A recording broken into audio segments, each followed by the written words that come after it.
Today's subject is inspired by something that one of my students said on Tuesday morning. And what he said was the title to the email that I've sent out this week, which is, oh, I haven't even got that piece of paper. What did it say? It said, I want to finish before I even start. Something like that. And I'm not sure if you guys can relate to that, but I can relate to that. So somehow we're doing this drawing and we start. Often the white page is going to be scary, but once we're actually into it, we actually want to get to the end. We want to finish. We want to see it. We want to do it immediately, as if we could just take our drawing in our hand and put it on the paper like that, and there it is. And so sometimes we're in that kind of a hurry to see the finished result. And what that does is we work on it as if we're working on the final bits without actually laying in a good foundation. So that's what today is all about, is how to pull back from that and put in a good foundation for your drawings, for every single drawing that you do, not just for a particular subject matter. The other thing that happens, and this foundation will help you to deal with, is that sometimes we're really lost. We don't know how to start, and so we go straight into the detail and we go straight into drawing really carefully those beautiful bits that we want to draw. It could be the laces on the shoe, or it could be, you know, the fine detail in a flower, that sort of thing, or the fencing that's in front of the house. And I have often seen people drawing and they've been quite lost and they don't know where they're going, so they hone in on what they can see and they start drawing the detail way before it's necessary. And if you've met me before, you will know that I seldom think that detail is necessary, and when it is necessary, it comes in at the end. So it's a little bit like baking a cake. The analogy is really good one. For you to do some beautiful icing, some fine decoration and icing on any cake, but let's say a wedding cake, something like that, you really do have to have a very good foundation of the cake, and not only of baking a good cake, but the structure of it, the 3 tiers and whatever you need to put into the bottom tier so that the top tier fits and all of that sort of thing. So I can see that Liz Spencer has, Spencer Fall is watching. That's lovely. Sorry, I can't help myself interrupting myself. And Amanda Campbell is watching. Welcome everybody. So to continue with that analogy, unless you've got that structure underneath your cake, there's no ways you can even put your marzipan layer on, right? Or your layer of icing to bring everything together. And before you can, so that's before you put your flowers or your fine detail on. But even before you put fine detail, you've got to put the big leaves on, and then you've got to put the petals on. And finally, right at the end, you can put those tiny little stamens on. So I guess it's the same with a house. With anything like that, you need good, solid foundations. And you cannot put detail in until the foundations are there. Now, with drawing, your house isn't going to fall down, or your cake isn't going to be dreadful, or any of that sort of thing. So you haven't got those risks. But you do need to have the same or similar foundations. And so that's what today is all about, is a step-by-step process that you can follow for every single drawing, no matter what media you're in. So every single artwork that you're doing, even if it's sculpture. So it might be a little bit different to sculpture, but so you'll have to understand things different for sculpture, but certainly for any 2D artwork. So hello to you, Anna. Welcome to to the video. And Lois, I can see, has arrived as well. We've got 19 people on. Isn't that lovely? Okay, let me just scroll through my messages on there. So I'm actually looking at two screens. I'm looking at my computer screen, but my phone gives me your messages much more clear, especially when on my computer I'm watching my pictures. Okay, so what I'm going to do is I am going to show you the first picture that I'm going to deal with, and it's the picture that I'm going to use for my demonstration. So let me just see where it is. Come on, picture, where are you? There it is. And that was your welcome screen. So let's change that to the next one, which is that. Okay, so that looks like a pretty complicated picture there. Do you want to see me at the same time? Let's see if I can make that magic happen.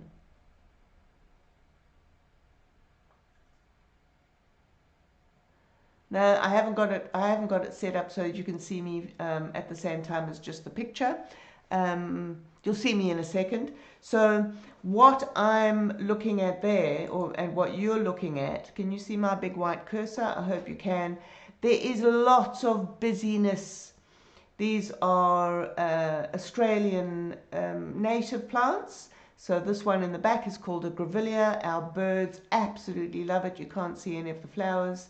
And this one is called a Geraldton wax. You actually, all these tiny little tiny buds there open up into the most gorgeous flowers. This one I think is called Status. I think you can get Status elsewhere. I'm not sure what this one at the back is. Okay, so I'm going to show you how you can get from this fairly complicated and busy still life to a foundation of a drawing for that. And the first thing I am going to talk about is tonal shapes. And if you've met me before, you know that that is one of my favorite things to talk about and show you. And what do I mean by tonal shapes? It's pretty much literally what it sounds like.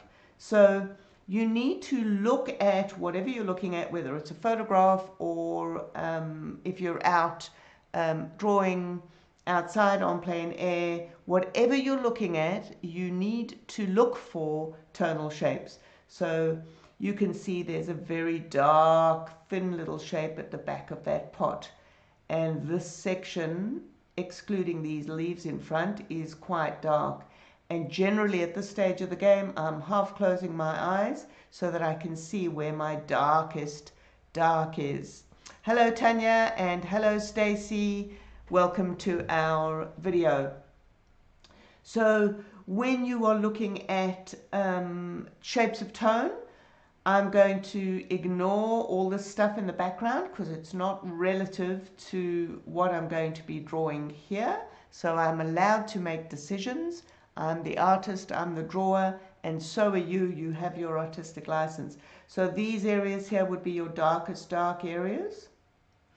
And right next to your darkest dark, very often, you've got your lightest light. So this would be your lightest light across this basket, across the edge of this pot. Now, one of the tricks that you can do when you have a camera is you can change it to black and white. And depending on your program that you're using to look at your cameras, you can change the contrast, so you can make it brighter and darker. You can simplify your tones. So by doing what I've just done, we can see that there's light between these plants at the back, right? Between these shapes, little negative shapes actually of light. Now, as I said before, it's very complicated. There's a desk in the way and all that sort of thing. We're not going to worry about that. But I do like this foreground light and the edges of these stones. And once again, you can see these light edges much better, and you can see that these leaves are a little bit lighter than the back. Probably not as light as we thought they were when they were in the green, when they were in color, but you can see your tones better if you change it to black and white. So I can see Nene has arrived with us as well. Welcome. Okay, there is one trick that you can do when you're out in the open. Well, besides the fact that all of us nowadays have got cameras that can take photographs and change to black and white when you're out in the open, so that helps enormously. But if you carry around a red film, so sometimes you can get red acetate or red cellophane paper that you use to wrap things. So short of having a camera that you can change to black and white when you're out in the open, if you've got a red filter, you can see that it takes away the color, it overrides everything with a red color, and that helps us to see your darks and lights again. So very often when we've got colored pictures, it's very difficult to tell where the darks and lights are. So how dark are these leaves compared to the dark and light that we can see? So these purple status here, they're about the same tone as these leaves in the back. Let's check that. Yeah, so you as the artist, you may choose to make this darker and those leaves lighter, or vice versa. So that's my first bit of information. The first step is to half close your eyes and look at whatever it is you're going to do in black and white or with half closed eyes, and you're going to look for general areas. So that whole area there is a particular tone. Basically, this whole bunch here of leaves is a particular tone. These leaves, I'm not looking at these tiny, tiny negative shapes, but these leaves are a particular tone. I'm not looking at all the variation in the stripes in these leaves. So how are we going to simplify that? So now is my turn to show you with the picture there. I might just enlarge that a little bit and make it appear on the screen a bit better for you, so you don't have all that white space.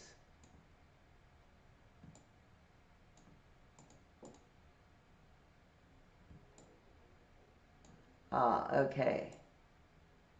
There we go. So now you can see that picture, and you can see me at the same time. And we've got some interesting sunlight across my page there.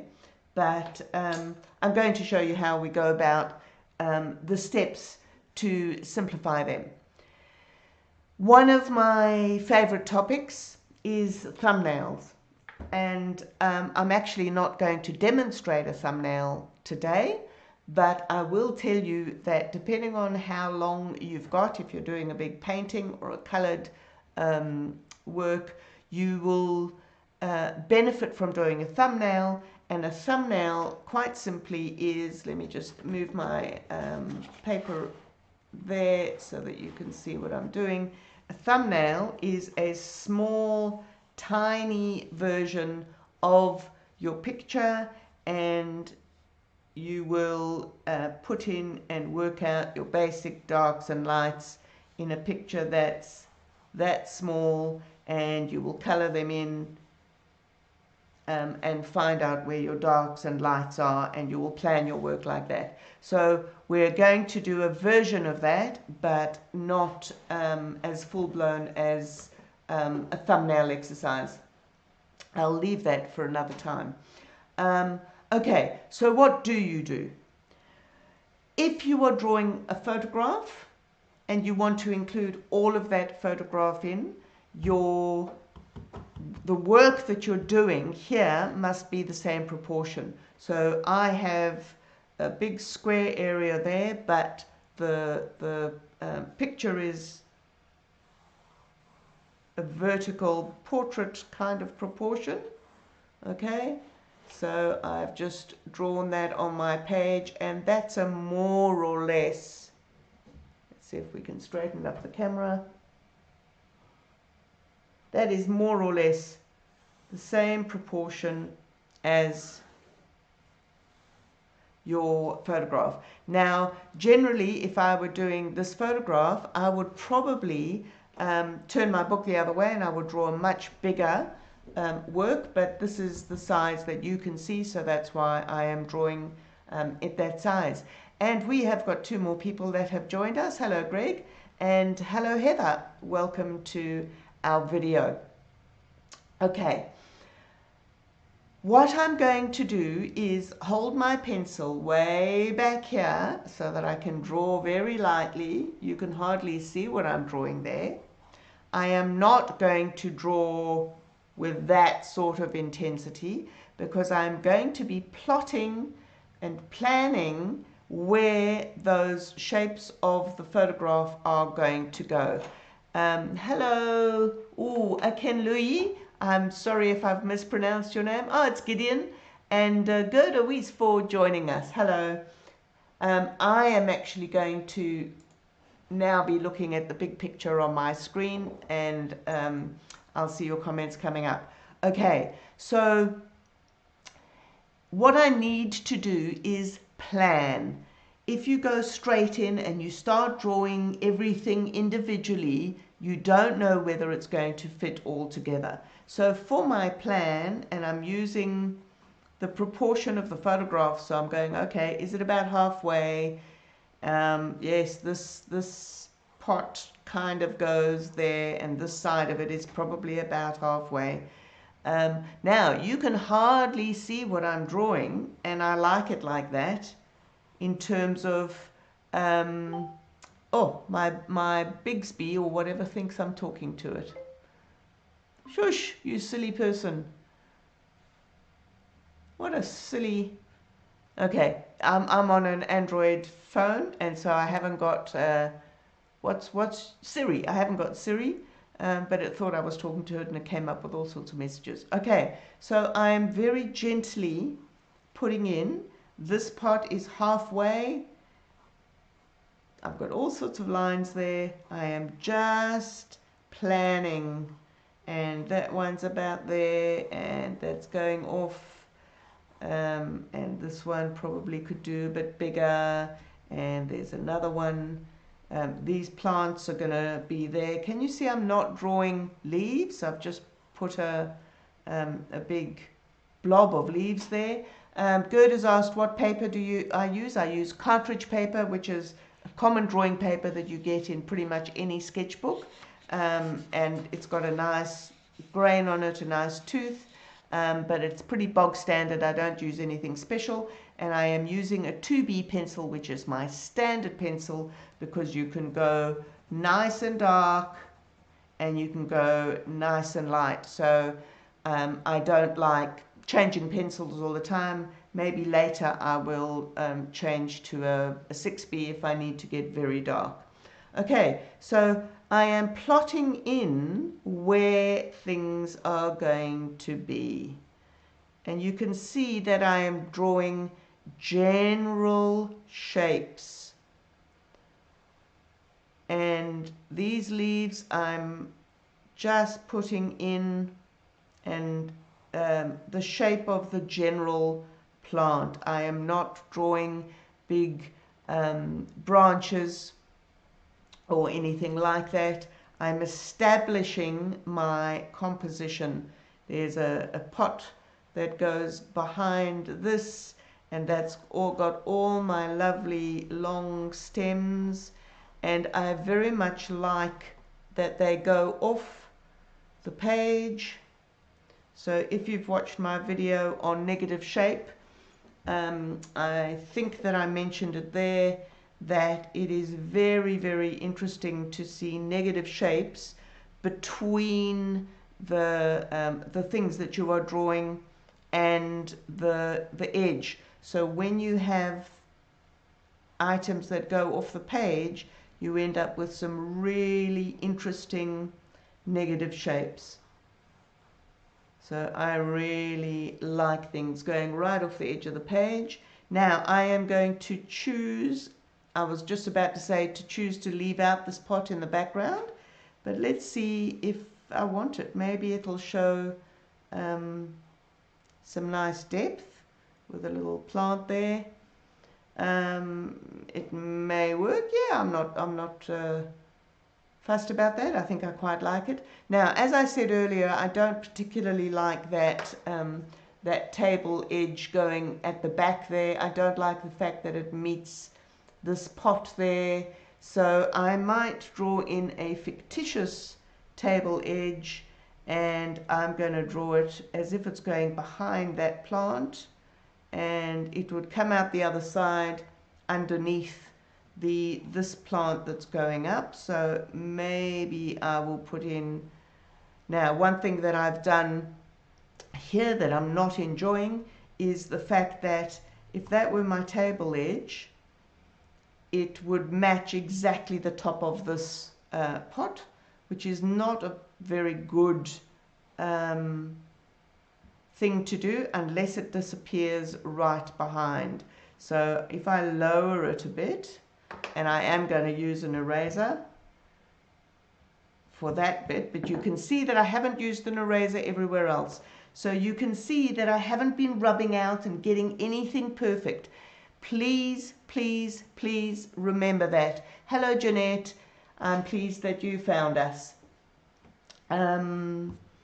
Okay, so there is no need to rub that out. Okay, so first step was looking at your shapes of tone, and I've pretty much drawn in my different shapes. Are they the shapes of tone? They kind of are, because I haven't concentrated on drawing the actual things or putting any detail in. I've just put the general area in. I haven't drawn any leaves. I was going to say something else. So you're looking at the different shapes and you're plotting everything in. It is such an important thing to do this first.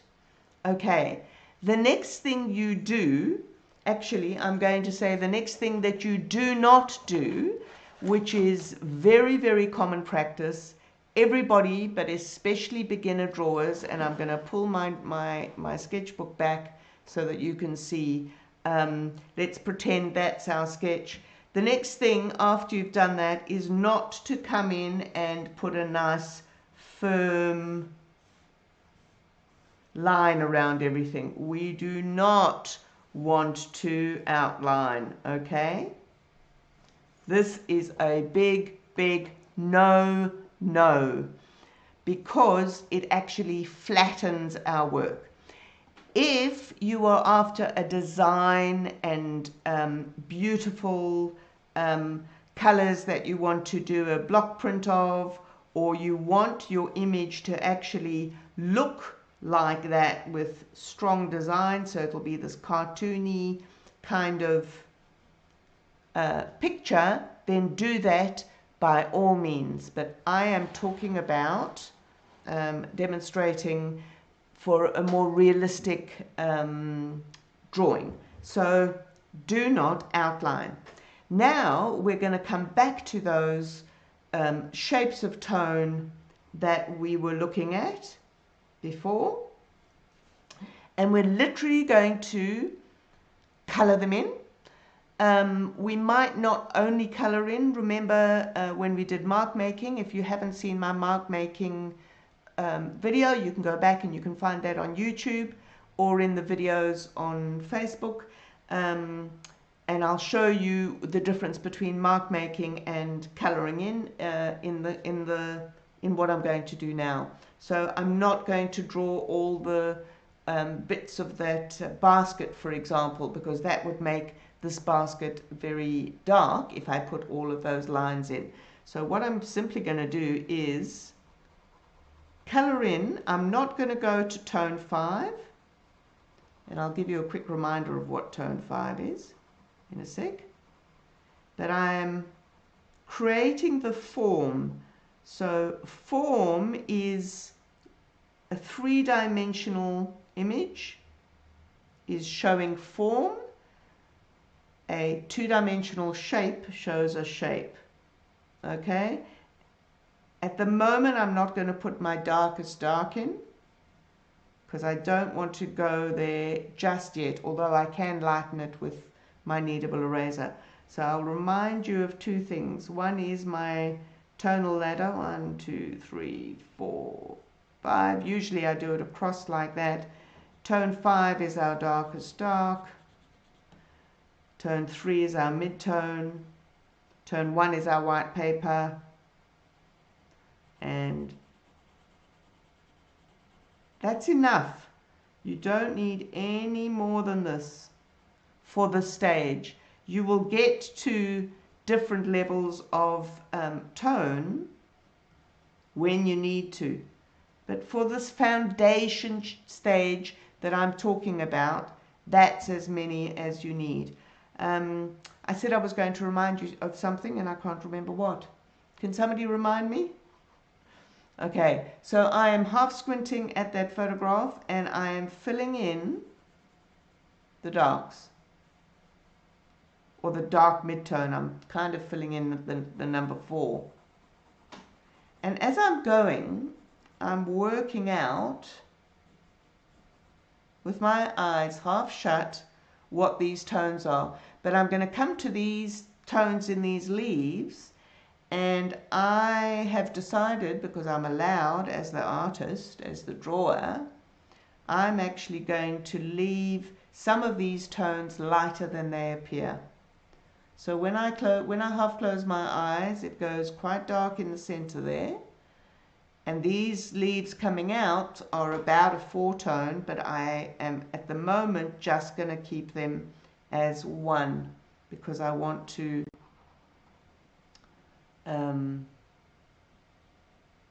leave them visible. So if that's my darkest dark, maybe I do need to go darker there because I want this pot to now work as 3-dimensional. So hopefully you can start seeing these images coming to life, even though I have not started any detail. Okay? Might put another round there. I haven't rubbed anything out yet. Actually, I'm pleased I put this pot in because that pot, the dark on the shadow of that pot is up against the light and the reflection of this pot. So that's quite nice. I haven't actually added in any of those pebbles, so I might do that now. It's probably something I could have added earlier. Can you see that I'm just suggesting them?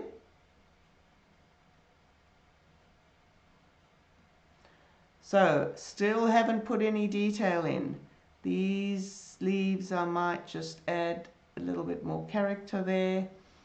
And behind this pot that has got these long stems, I'm going to put some tone in there.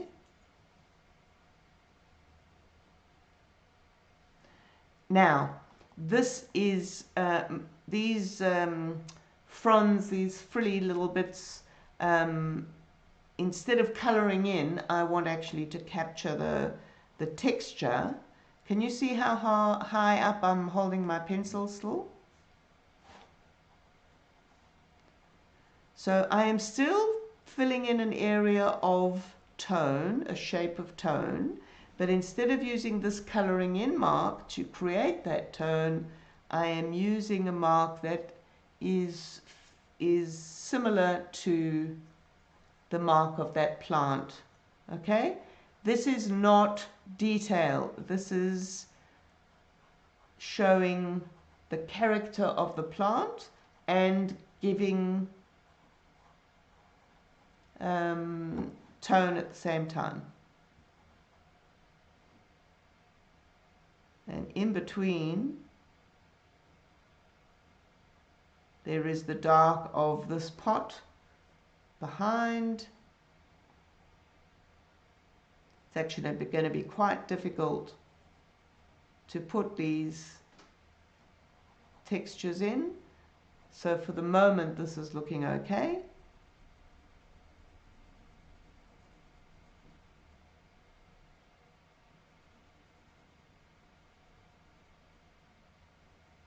Okay, can you see that I am slowly building up large shapes of tone? I am not putting detail in. I'm not worried about, you know, what's happening with the basket. I'm not worried about the fact that I've got, you know, stuff drawn where it shouldn't be, all of that sort of thing. Okay, I'm now looking at these big tall fronds, and they appear behind these leaves and little fronds here. So they actually mix quite well together. So I'm putting in the tall information. Again, with not much detail, but I am trying to keep the character, and just that little thing that I've done, that looks like that one's going behind that one. Now it's very, very complicated in there. You are allowed to simplify it. Actually, there's a leaf going across which is quite attractive that I've not left space for. So how do you do that? Well, if I want that leaf there, I'm not sure that I do, but I'm just showing you. You put it in just like that, and then you can use your eraser to just get rid of what's going over the top so that we've got that clear shape of tone. But can you see that I haven't put an outline on any of these things? I've drawn an outline there, but when I put my tone in, hopefully that outline will disappear. So you work from large shapes of tone to smaller to smaller. Okay, as usual, I am not going to finish this.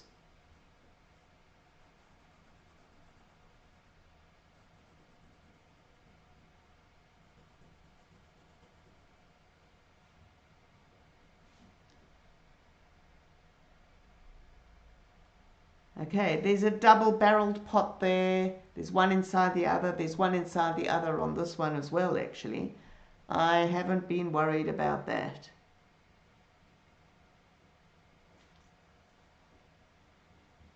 So I'm getting a little bit more close to creating tiny, smaller shapes. Well, not tiny, but slightly smaller shapes there. When it comes to this branch going up is quite a big shape, and branches go thinner and thinner. See, I'm not being too fussy about it at the moment. And again, I'm going to put some character marks in because these grevillea leaves have got the most beautiful pattern. But what I don't want to do, just shift this over, I don't want to draw what I call head leaves. Even, you know, I don't want to do that because that's what my head is telling me. I don't want to draw what my head's telling me, and I also don't want to draw with such strong line. So be very careful of that. You can see my point is running low on my 2B pencil. Now some people like to do the section with HB to draw the shapes and then come back. I find it quite versatile just to use my 2B, as I mentioned before.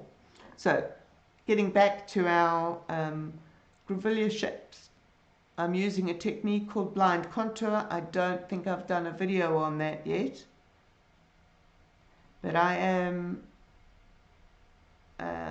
or semi-blind contour, but I am showing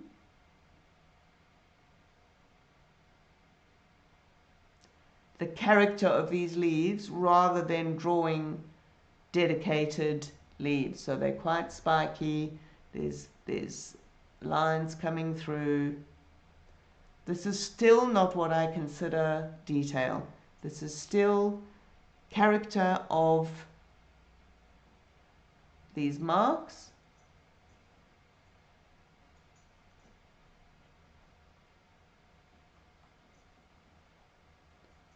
You can decide, are they going behind? So they were actually going behind that leaf, but then one of these is going on top. So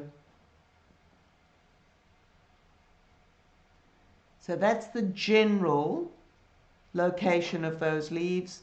I quite like this one going behind there. You can see that the grevillea leaves are the same tone. Actually, let's change to the black and white. That shows it better. You can see that these grevillea leaves are the same tone as that, so you can actually make a choice. It's something, again, that beginners find very difficult. Actually, not only beginners, everyone finds difficult. So that if you've established your tonal pattern like this right from the very beginning, some of these are really nice and dark, actually, now that I've changed to black and white. Hello, Leanne. Welcome to our video.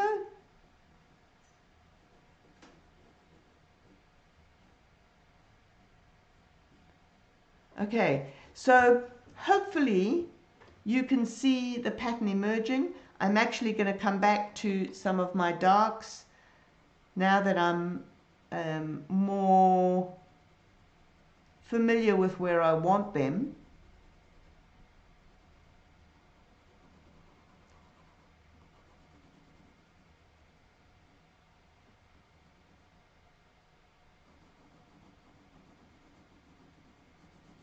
And what you should see emerging is the large shapes of tone which create your three-dimensional picture. Okay? It's this that is your foundation, because if you don't get this, if this doesn't work, then your picture is not going to work as a lovely picture. Okay, so now I'm going to draw those leaves with a little bit more conviction, but not harder, not more detail, just I want to give them a better shape. Okay, and I want a leaf to come out there, so I'm actually going to use a little eraser, only because I want to lighten that area to put a leaf in, because I didn't put it in earlier. So if I'd put it in earlier as a general shape, that would have helped me. Okay, so the edge of these tones needs to be where the leaf begins, or the leaf starts, or the pot, where the leaf ends, or the pot starts, that sort of thing. Okay, we still do not want to see outlines and then the tone going up to the outline. So wherever your line edges of your items are, you show that by a change in tone rather than an edge. Okay, so I'm working a little bit more. Now I can actually put some slightly smaller areas of tone in.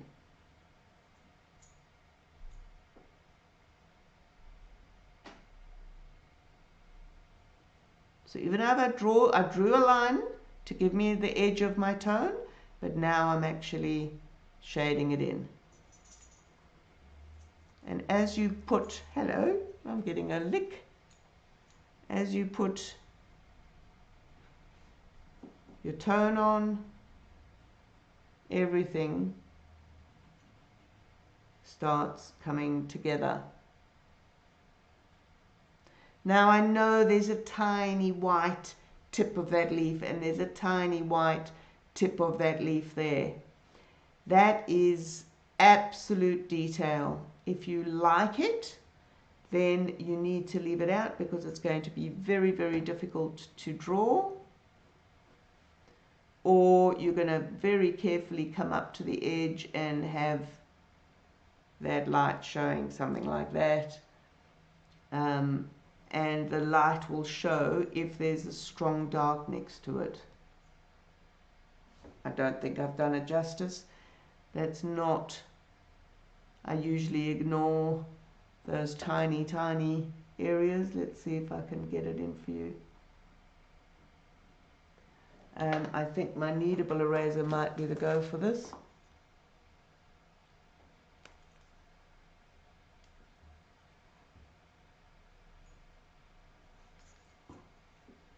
Okay, so this is detail. I'm just showing you how you would reproduce that edge. I think it's too tiny to prove. So I don't. That's how I reproduce it. I don't choose to because I want the big bold areas.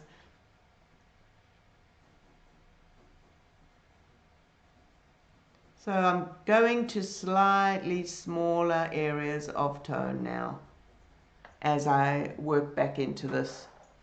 I think that we've probably come to the end of the demonstration. I've done what I needed to show you, which was developing the whole picture. Now, as I'm looking at that black and white picture, I can see that all of these gentle leaves that I put there are way too gentle for the tone of that plant. So you can actually choose to leave it like that, or you can come in and actually start putting in some more of these. It is very difficult, as I've just pointed out with this plant, it is very difficult to leave these light in front of the dark behind. You can actually, if you want to, so this is going smaller and smaller and smaller, smaller shapes of tone. You can actually, just fill in all of these tiny areas, and eventually you will come up with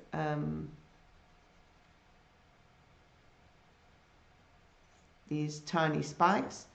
Might not have been the best example to show you. So usually we depict them with, how's that looking on your video? Usually we depict them with stronger lines rather than light lines. And there's little tiny little buds on it. So again, I'm considering this character rather than detail. How's that working? Let's see what this looks like when you're in your view.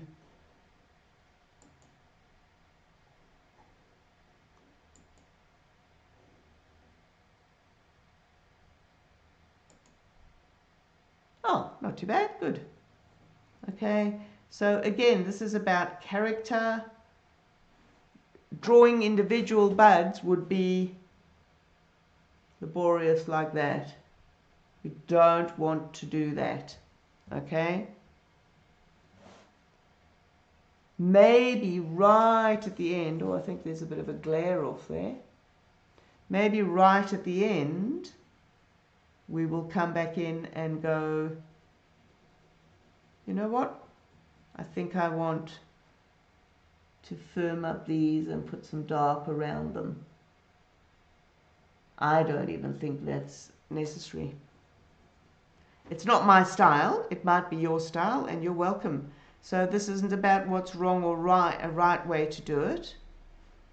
This is about the foundation towards getting your drawings working. If they don't work like this in a set of dark and light shapes, then they're not going to work. I've just noticed in the black and white that there is shadow, as there is across the way, there's shadow on this pot, which should be going round to... So I'm not worried about the fact that there's basket there. I just noticed that I've left the back visible and it's totally covered by this plant. So that belongs, the shape of tone belongs right in the basket like that.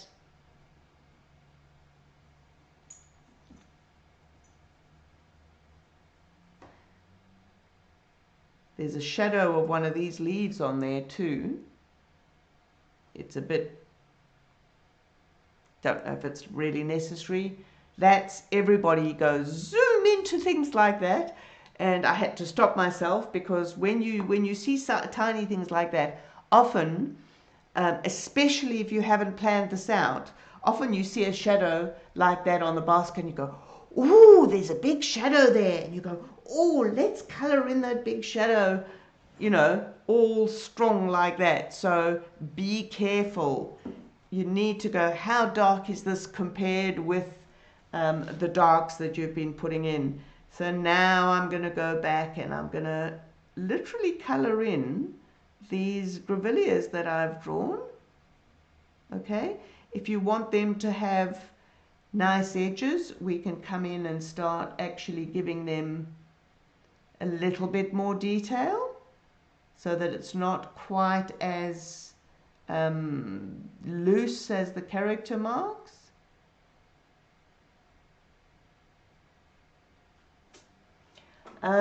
I think I'm going to stop there. Is there a shine? Yeah, so the graphite itself is giving off a lot of shine.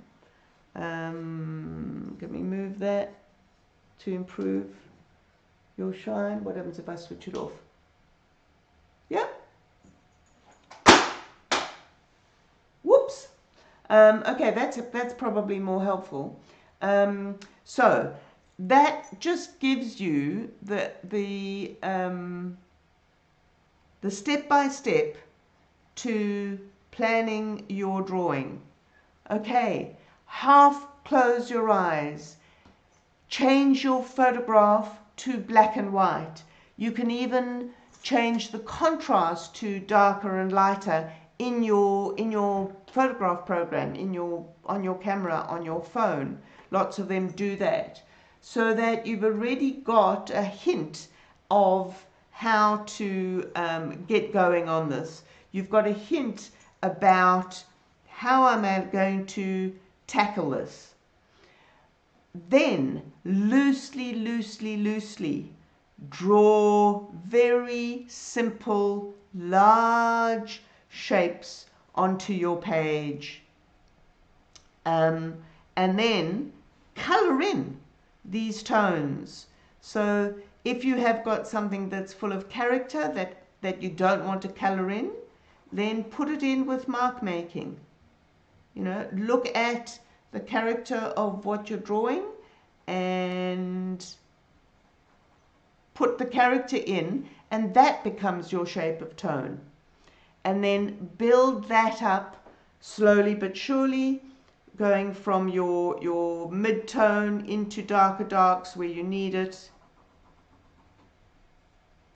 If I want to put basketry there, so that I want to be a little bit more true to the photograph, I am just going to suggest it. But I'm going to suggest it from observation and not go criss, criss, criss, criss, criss, criss, criss. Okay, that is not very suggestive of the basket. But if I actually look at the pattern of it, it kind of does that. But you don't want it any darker than that, because otherwise you will change this into a darker tone.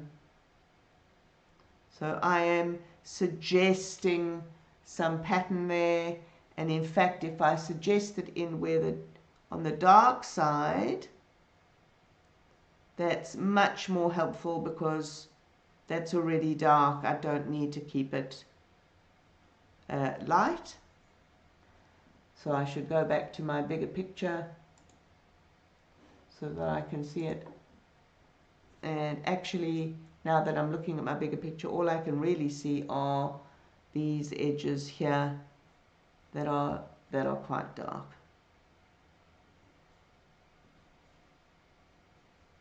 So if they're on the dark side,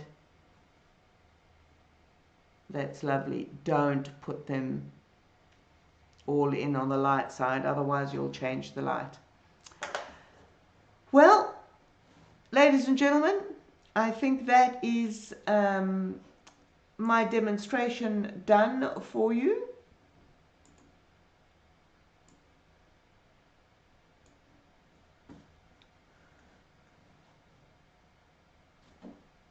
I hope you've enjoyed that. As usual, I've loved sharing that with you. Try and think about this process when you're doing drawings, when you're doing paintings, when you're working in pen. Doesn't matter. How much rubbing out did I do? Almost zero, okay? I think I just rubbed out the table edge there. I think I rubbed out a tiny bit there to try and show you the edge of the leaf, but I pretty much did no rubbing out. So even if you've got pen marks in there, don't worry about them. Thank you, Deb. I'm very pleased that you enjoy it. Thanks for your message. This should definitely be practiced. I'm very pleased. Thank you. You're more than welcome, Jasminka. Please think about this stuff when you launch into your drawing and you want to go hell for leather and you want to get to the details and the lovely character of this and this and this. Do this first. I'm going to leave you there. Bye-bye, everybody. Get drawing. And we've got 7 weeks till my book launches. So if you want to be on the waiting list, give me a comment below. In about 3 weeks' time, hopefully the pre-orders will be available. And I'll see you all on Tuesday. Bye-bye for now.